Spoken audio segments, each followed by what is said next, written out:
এই যে দিদি ভাই দাদা ভাই যে যেখান থেকে দেখছেন ভিডিওটা শেয়ার করুন, লাইক করুন। এই যে আমার ছেলে মেয়ের ক্যাথা কাপড় কাচছি, এত গুইয়ের কাপড় আছে, প্যারালাইজ কুকুর, এই যে সমস্ত কাচছি।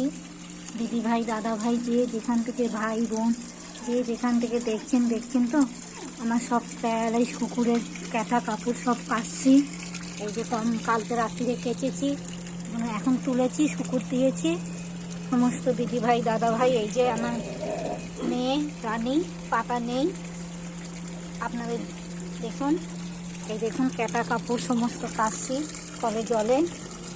এই দেখুন দিদি ভাই দাদা ভাই ভাই বোন যে যেখানে আছেন দেখুন কত ক্যাটা কাপড়। এই যে প্যারালাইজ সব ছেলে মেয়েরা, আগেও বলেছি আপনারা সাপোর্ট করুন, লাইক করুন। এই যে এ আছে অসুস্থ, পাটা একদম ঘা হয়ে গেছে। দিদি ভাই দাদা ভাই আপনারা যে যেখান থেকে দেখছেন সাপোর্ট করুন, লাইক করুন। কিনের প্রবলেমটা ভালো হয়ে গেছে, চার এই যে সব ক্যাটা কাপড় কেচে শুকুর দিয়েছে।